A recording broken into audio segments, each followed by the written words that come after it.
1950? हाँ,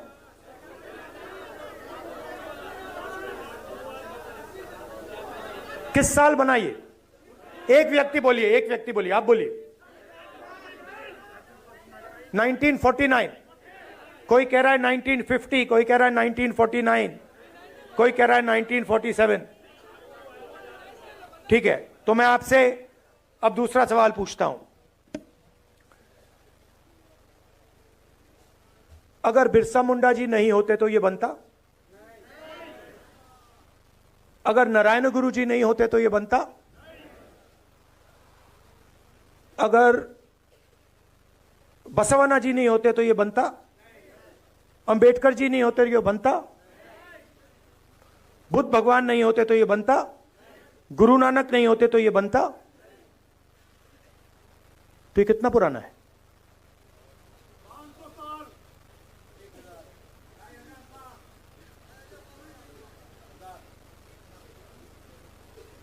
आपने कहा कि ये 50 साल पुराना है, 70 साल पुराना है, मगर ये 50 साल पुराना नहीं है, ये 70 साल पुराना नहीं है। ये इसके पीछे जो सोच है वो हजारों साल पुरानी सोच है। और सबसे पहले ये गुरु नानक जी, बिरसा मुंडा जी, अंबेडकर जी, गांधी जी, बसवना, नारायण गुरु, बुद्ध भगवान, उनकी सोच ने बनाया है।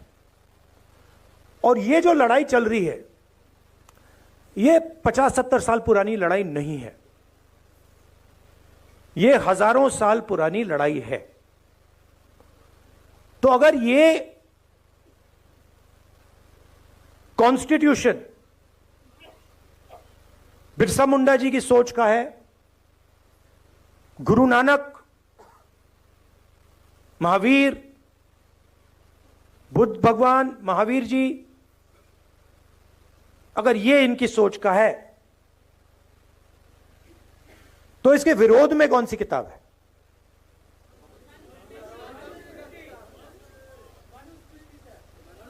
मनुस्मृति।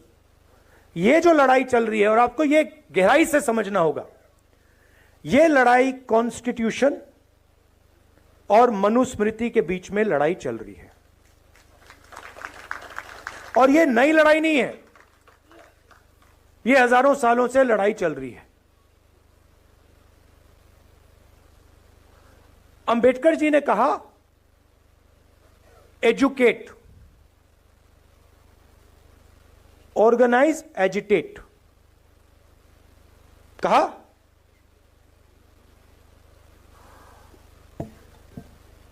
तो जब वो कह रहे हैं एजुकेट, एजुकेट का मतलब क्या? हाँ, किस चीज के बारे में? सिर्फ अपने संविधान को जानो, अपने हक को जानो, और मान लीजिए अगर एक युवा आज फिजिक्स बहुत अच्छी तरह समझ जाए, क्या अंबेडकर जी उसे एजुकेटेड कहते? क्यों नहीं? हाँ, अंबेडकर जी का मतलब यह था, एजुकेट का मतलब यह है कि आप कौन हो, आप कहां खड़े हो, आपके चारों ओर क्या हो रहा है, कौन कर रहा है, किस प्रकार से कर रहा है। एजुकेट का यह मतलब है।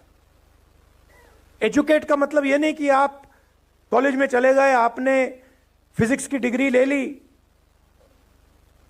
आपको अपना इतिहास नहीं मालूम, आपको अपनी हिस्ट्री नहीं मालूम, आपको अपनी समाज में जगह नहीं मालूम, तब आप एजुकेटेड नहीं हो। अब आज क्या हो रहा है मैं आपको बताता हूं। जब बीजेपी के लोग आदिवासी को वनवासी कहते हैं, तो वो क्या करने की कोशिश कर रहे हैं? आपका जो इतिहास है, आपका जीने का तरीका है, आपकी फिलॉसफी है, आपकी साइंस है, मेडिकल साइंस है, जिसको आप हजारों साल से चला रहे हो, उसको वो खत्म करने की कोशिश कर रहे हैं। वो आपसे कह रहे हैं कि देखिए, आदिवासी का मतलब क्या? आदिवासी का मतलब जो सबसे पहले मालिक थे। वनवासी का क्या मतलब है? जो जंगल में रहते हैं। देखिए फर्क, देखिए, मान लीजिए यहां पे आप लोग बैठे हो और ऑडिटोरियम में आप सबसे पहले आए। ऑडिटोरियम आपने बनाया, ऑडिटोरियम की जमीन आपकी, और मैंने आपसे कहा भैया आप वनवासी हो। इसका क्या मतलब है? जंगल में जाओ, ऑडिटोरियम तुम्हारा नहीं है, इसका यह मतलब है। तो जब ये शब्द का प्रयोग करते हैं आदिवासी वनवासी, ये सिर्फ एक शब्द नहीं है, ये आपकी पूरी हिस्ट्री है।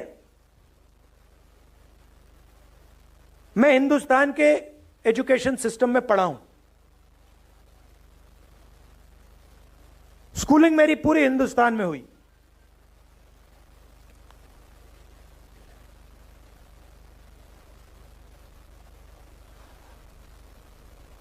पूरा का पूरा जोड़ दीजिए तो आदिवासियों के बारे में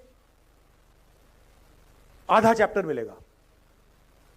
10-15 लाइन मिलेंगी कि हां हिंदुस्तान में आदिवासी भी हैं, मगर इनकी हिस्ट्री क्या है, इनके जीने का तरीका क्या है, इनके सोचने का तरीका क्या है, इनकी साइंस क्या है, इनकी पॉलिटिक्स क्या है, उसके बारे में कुछ नहीं। मैं हिंदुस्तान के सिस्टम में, स्कूलिंग मेरी यहां हुई, दलितों के बारे में एक लाइन, हां भाई अनटचेबिलिटी होती थी, मगर उनका दर्द, उन पर जो अत्याचार हुए, उनका जो अपमान हुआ, उनका जो इमेजिनेशन था, उनकी जो सोच थी, उनकी जो साइंस थी, उनकी जो फिलॉसफी थी, उसके बारे में कितना था? एक लाइन। आपने ओबीसी शब्द प्रयोग किया, अदर बैकवर्ड कास्ट, क्या ये आपका नाम है? ओबीसी अदर बैकवर्ड कास्ट मतलब, हां वो दूसरे पिछड़े लोग। किसने कहा कि आप पिछड़े हो? किस बेसिस पे कहा? आप इस देश को चलाते हो, आपका खून पसीना से यह देश चलता है, आपका जो हक है वो आपको मिलता नहीं है। आपकी हिस्ट्री कहां है? जिन लोगों ने इस देश को बनाया, जो किसान, मजदूर,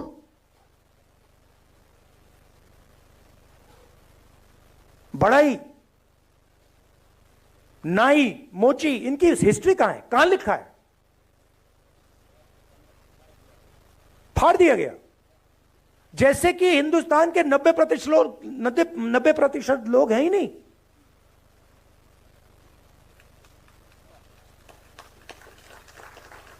मतलब आप छुपे हुए हो।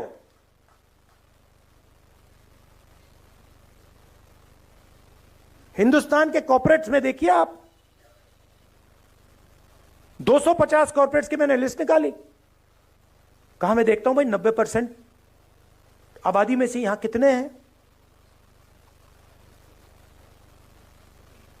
250 सबसे बड़ी कॉर्पोरेट्स में,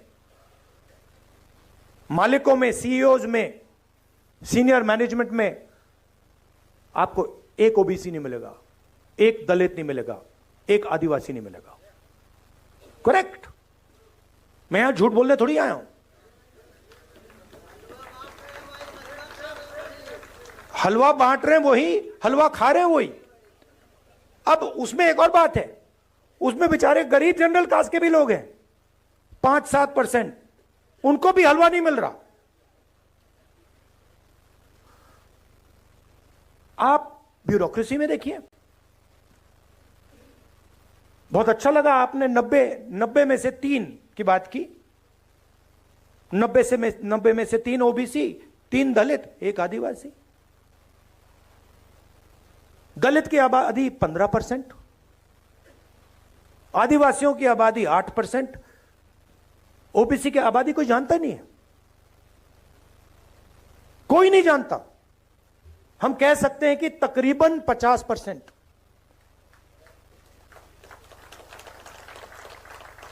क्योंकि आपकी संख्या छुपानी है। बड़ा खतरनाक काम है। अगर ओबीसी को अपनी सच्ची संख्या पता लग गई,